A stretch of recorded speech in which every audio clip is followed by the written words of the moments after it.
बुद्ध गया का जो मुक्ति आंदोलन है एक्चुअली वो विषयांतर हो गया और वो दिशा भटक गया। दिशा में इसलिए कहता भटक गया, वो डायरेक्ट ब्राह्मणों का कब्जा नहीं है वहाँ पे।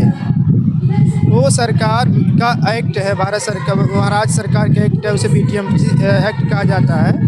और बीटीएमसी एक्ट के अंतर्गत हिंदू बौद्ध वहाँ रखे गए हैं, 5 हिंदू 4 बौद्ध ऐसे रखे गए एक्ट में। तो वहाँ सरकार मतलब विरोध सरकार से होना चाहिए था, क्योंकि एक्ट सरकार का सरकार को खत्म करना चाहिए था। जो 15% के लोग इतना ताकतवर तो नहीं समझते हैं कि डायरेक्ट हमारे सामने आकर को सीना तान के खड़े हो जाए। कभी वो खड़े होते हैं जब हम नहीं तान कर खड़े होते हैं, लेकिन जब हम उनके सामने खड़े हो जाते हैं फिर उनकी हिम्मत थोड़ी पड़ती है। आकाश लामा ने, एक सामान्य आदमी ने उस लड़ाई को लड़ करके उसने विश्वव्यापी बनाया है और उस लड़ाई आज वो गाँव-गाँव तक पहुँची है। तो हमें आकाश लामा के साथ ही खड़ा होना चाहिए और आकाश लामा और जो भी बनते लोग हैं उनको मैं यही कहना चाहता हूँ कि अगर हमारे आगे बढ़ने से 4 आंदोलन आगे बढ़ता तो हमें आगे आना चाहिए, और अगर हमारे 4 कदम पीछे जाने से आंदोलन मतलब सही दिशा में जा रहा है तो हमें पीछे हो जाना चाहिए। मैं वो जो वहाँ का घटना देख रहा हूँ और वो उसको एक दूसरे में जो आरोप प्रत्यारोप हो रहा है वो हमें निराश करने वाला है, हमारे बौद्ध समाज को निराश करने वाला है। और दूसरा जो ब्राह्मणवाद, उसको तो खुशी हो रही कि देखो लोग हमसे क्या लड़ेंगे, आपस में ही लड़ रहे हैं लोग। तो संदेश बहुत गलत जा गया वो। क्रांतिकारी नमो बुद्धाय, जय भीम। स्वागत है आप सबका हमारे चैनल में। दोस्तों, इस समय मैं मौजूद हूँ सारनाथ, और सारनाथ में आज बुद्ध पूर्णिमा बहुत धूमधाम से मनाई जा रही है। आपको बताते हैं कि तमाम यहाँ पर बहुजन समाज के लोग आए हैं और आज एक बहुजन मेला लगा है, और इतना भारी मेला लगा है कि जिसके बारे में आपको हम बता नहीं सकते हैं, और आपको हम पूरा रिपोर्ट दिखाएंगे। उससे पहले हम आपको बता दें कि आज हमारे गुरु माननीय चंद्रिमा थेरो जी मौजूद हैं। भंते जी, आपका बहुत सादर प्रणाम, आपके चरणों में कोटि कोटि मेरी तरफ से नमन है। बहुत सौभाग्य है कि आपके जैसे बौद्ध भिक्षुओं का दर्शन होता है हमें। अरे नहीं, मैं बहुत सामान्य व्यक्ति हूँ, बहुत सामान्य भिक्षु हूँ। और सबसे पहले तो इस बुद्ध पूर्णिमा पर आपका और आपके सभी दर्शकों का मैं धन्यवाद ज्ञापित करता हूँ, सबको मंगल कामना ज्ञापित करता हूँ। और आज बड़ा दिन है, इसको त्रिविध पावनी वैशाख पूर्णिमा कहते हैं। और आज ही के दिन भगवान बुद्ध का जन्म हुआ, भगवान ज्ञान प्राप्त किए, और आज ही के दिन भगवान बुद्ध 45 वर्ष तक लोक कल्याण का जीवन व्यतीत करके महापरिनिर्वाण को प्राप्त किए। इन 3 घटनाओं को पूरी दुनिया सेलिब्रेट कर रही है। और आज बनारस में, सारनाथ में सेलिब्रेशन हो रहा है उसी 3 घटनाओं का। और बनारस के कोने कोने से, बनारस के आसपास के दूसरे स्टेटों के लोग लाखों की संख्या में आ रहे हैं सुबह से, और बहुत सारे प्रोग्राम लोग एंजॉय कर रहे हैं, लोग इसको सेलिब्रेट कर रहे हैं। तो अच्छा है कि आप लोग भी इस अवसर पर आए हैं और आप यहाँ पे क्या चल रहा है और आप उसको दिखाइए अपने दर्शकों को। बहुत अच्छा लगा जब हम सारनाथ में आए तो वहाँ से बहुजनों का मेला लगा हुआ है, और यहाँ पर सुबह 8 बजे से भोजन की व्यवस्था, जिस तरह से एक बफर व्यवस्था होती है 5 स्टार होटलों में, उस तरह से यहाँ पर जो भोजन की व्यवस्था, और जिस तरह से छोटे छोटे जो लड़के पढ़ रहे हैं वो भी इसमें सक्रिय हैं, जो समाज सेवा में लगे हुए हैं, तो बहुत अच्छा लगता है। और एक्चुअली ये उत्सव है, उत्सव खाने का भी है, खिलाने का भी है उत्सव। इधर सांस्कृतिक कार्यक्रम चला उसका भी है। और यहाँ जितने भी आप गेटों पे जाएंगे, सैकड़ों जगह, सैकड़ों लोग 10-15 जगहों पे कोई पानी दे रहा है, कोई मिठाई बांट रहा है, कोई शरबत बांट रहा है, और सब लोग उसमें इन्वॉल्व हैं। हमारे बच्चे इन्वॉल्व हैं, हमारी महिलाएं इन्वॉल्व है, हमारे यूथ इन्वॉल्व है, हमारे जो सीनियर सिटीजन के लोग हैं वो भी इन्वॉल्व हैं। और एक उत्सव, आप जो कह रहे हैं कि एक बहुजनों का मेला है, बौद्धों का मेला है, और लोग मतलब बहुत खुश हैं आज। आसान नहीं होता है इतना बड़ा कार्यक्रम को अंजाम देना, और गुरु जी आप इतने समर्पित होते हैं। देखिए, हमने देखा है, लेकिन आप ज़मीनी तौर पर भगवान बुद्ध के मार्गदर्शक को लेकर आप चलते हैं, और हमें वो याद है कि जब आप पैदल यात्रा आपने लगभग 27 दिनों तक का, और ऐसे आप सारनाथ से होते हुए निकल कर कुशीनगर पहुँचे थे, और ये गाजीपुर वाला मार्ग भी आप मतलब आपके साथ तमाम बहुत भिक्खु भी। तो ये जो है कहीं ना कहीं हमें भगवान बुद्ध की याद आ जाती है। बुद्ध को तो हमने देखा नहीं है, लेकिन आप में वो जो नज़र आता है, मालूम पड़ता है कि बुद्ध कैसे रहे हो। एक्चुअली भगवान बुद्ध का जो जीवन चरित्र है उसे जीने का प्रयास है और मुझे बहुत अच्छा लगता है। भगवान बुद्ध इतने महान हैं, इतना लोक कल्याण का जीवन व्यतीत करने वाला व्यक्ति है वो।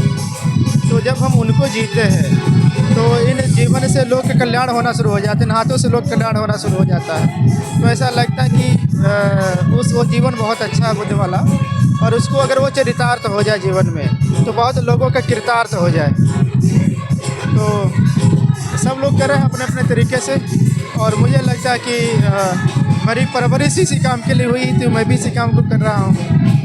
और मुझे अच्छा लग रहा है कि मैं जो है भगवान बुद्ध की शिक्षाओं को थोड़ा सा लोगों तक पहुंचा पा रहा हूं। एक और चीज़ है कि बाबा साहब डॉक्टर भीमराव अम्बेडकर को बोधिसत्व कहा जाता है, और उनका एक मात्र सपना था कि भारत बौद्धमय बने।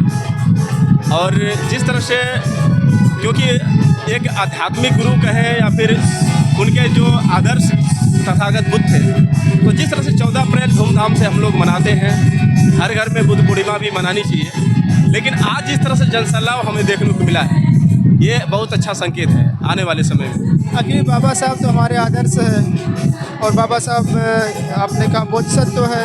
बाबा साहब जब दीक्षा ले रहे थे तो बाबा साहब ने कहा कि अब बचा हुआ जीवन बुद्ध धर्म के सेवा में लगाऊंगा।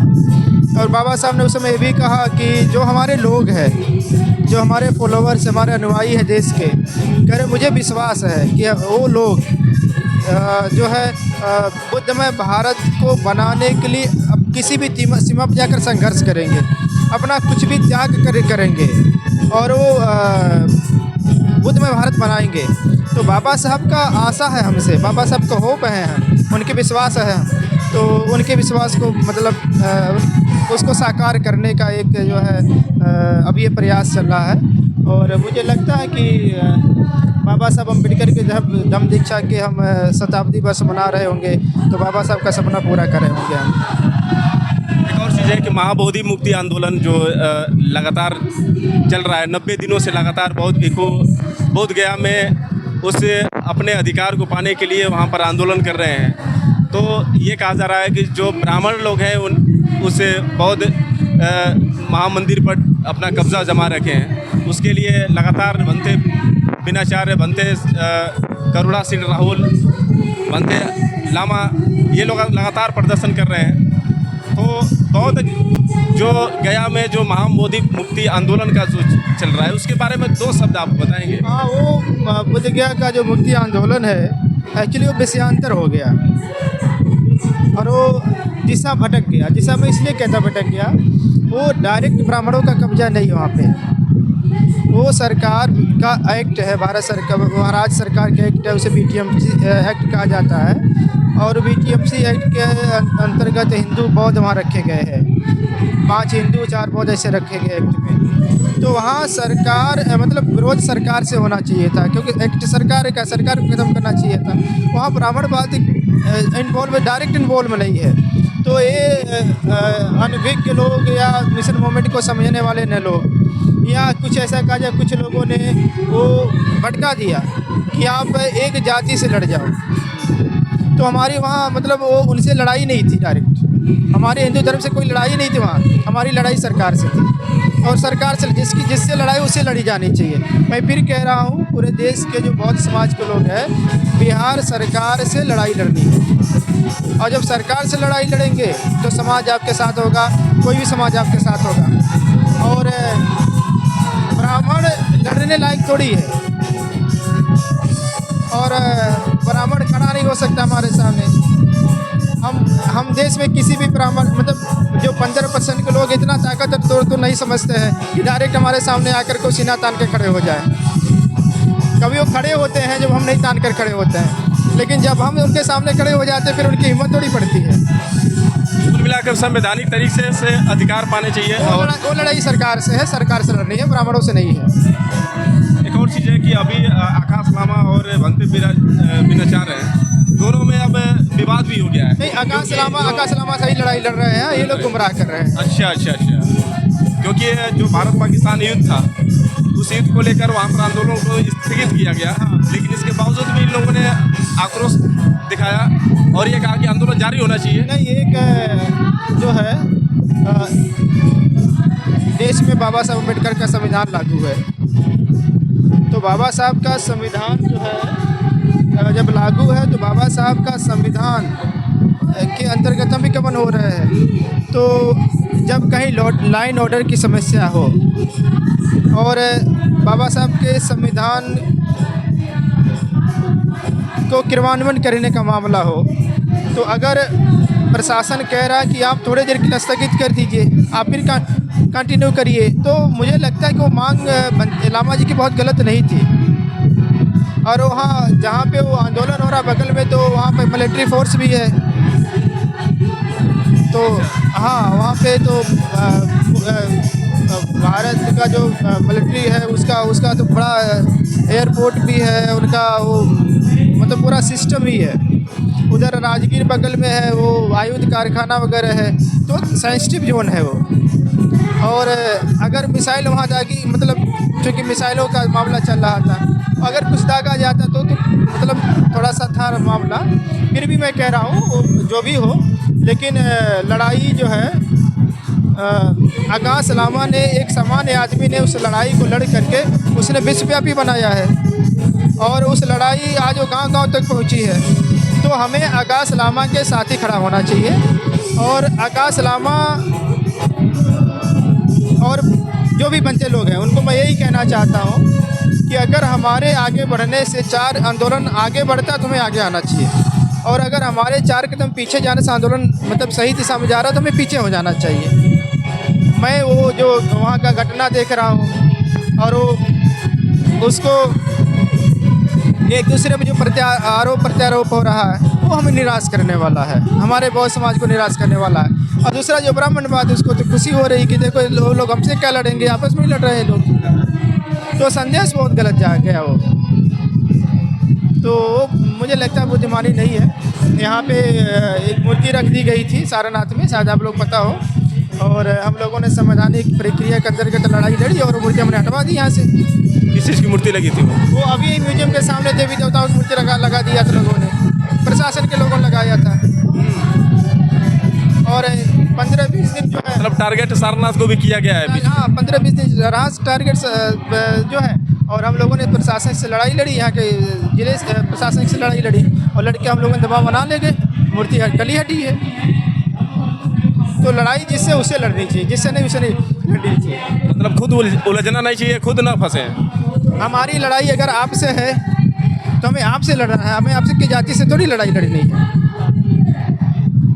लड़ाई हमारी आपकी जाति से नहीं है, और आपके जाति में बहुत अच्छे लोग हैं, बहुत बुरे लोग भी हैं। पूरा एक समुदाय गलत नहीं हो सकता है उसमें। आप जब जाति विशेष से लड़ते हैं, जाति में कोई भी जाति, उस जाति में अच्छे लोग भी बुरे लोग भी हैं। तो अगर आप व्यक्ति से लड़ेंगे तो अच्छे लोग आपके साथ आ जाएंगे, अगर आप जाति से लड़ेंगे तो अच्छे लोग भी आपके साथ नहीं आएंगे। तो मुद्दा की लड़ाई होनी चाहिए। बहुत अच्छा लगा बंदे जी। और आज तो बुद्ध पूर्णिमा है और मुझे लगता है कि आप बुद्ध पूर्णिमा के बारे में जो बताएंगे उससे बेटर और कोई नहीं बता सकता है कि किस तरह से हम लोगों को बुद्ध पूर्णिमा मनाना चाहिए और बुद्ध पूर्णिमा खासतौर से बहुजनों के लिए कितना महत्वपूर्ण है। बुद्ध पूर्णिमा न केवल बहुजनों के लिए बल्कि पूरी दुनिया के लिए बहुत महत्वपूर्ण है।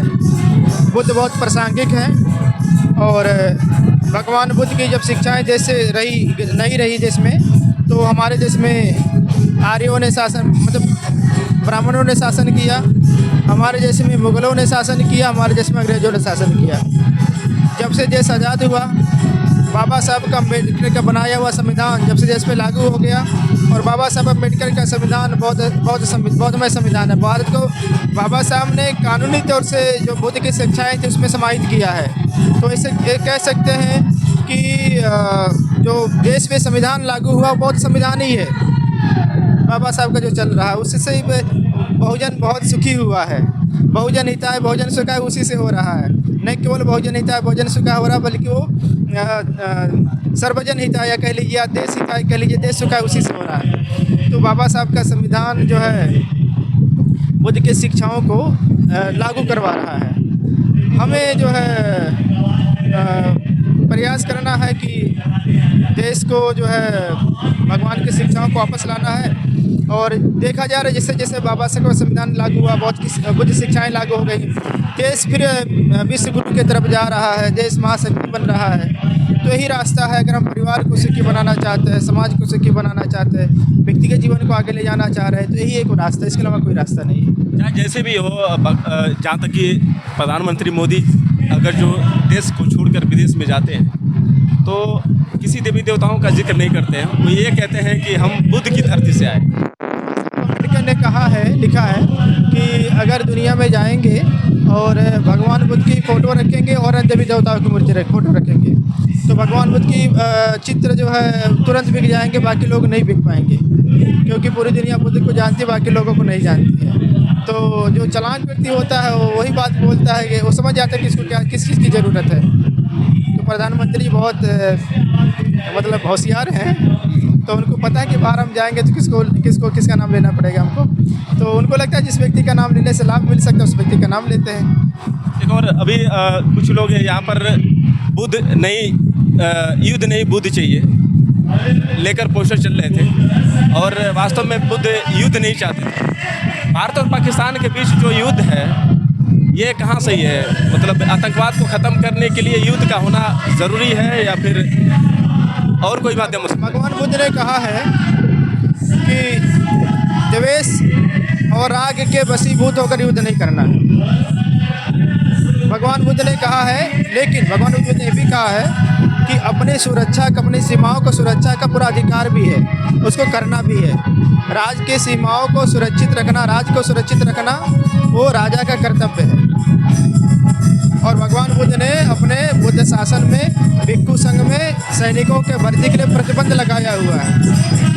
तो भगवान बुद्ध चाहते हैं कि देश सुरक्षित रहे, लेकिन भगवान बुद्ध ये भी कह रहे हैं कि आप द्वेषपूर्ण तरीके से किसी पे आक्रमण मत करिए।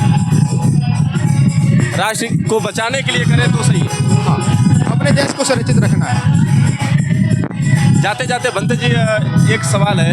लोग कहते हैं कि जो हिंदू धर्म के लोग हैं जो राम और विष्णु को मानते हैं, तो कहते हैं कि बुद्ध जो है विष्णु के 9वें अवतार है। ये कितना सही है? नहीं, हमारी जो परंपरा कहती है, हमारी परंपरा में अवतारवाद है नहीं। तो कोई हमारे बारे में क्या कहता है वो हमारे लिए बहुत मतलब की बात नहीं है। हम अपने बारे में क्या कहते हैं हमारे लिए बहुत मतलब की बात। तो हम तो वही कहेंगे जो बाबा साहब अम्बेडकर ने 22 प्रतिज्ञाएँ बहुत स्पष्ट रूप से कह दी है। उन्होंने एक मानक तय कर दिया है कि हमें क्या करना है, क्या मानना है। तो हम तो वही मानेंगे जो बाबा साहब ने कहा है। और बाबा साहब ने कहा कि जो है भगवान बुद्ध इनके अवतार नहीं। बहुत सही शब्दों में आपने सारी चीज़ों को बताया। बहुत बहुत साधुवाद, आपके चरणों में कोटि कोटि प्रणाम। और अभी आप सुन रहे थे हमारे बंते जी चंदिमा महाथेरो जी द्वारा। और फिर मिलेंगे आपके साथ अगले वीडियो के लिए। तब तक के लिए क्रांतिकारी नमो बुद्धाय, जय भीम।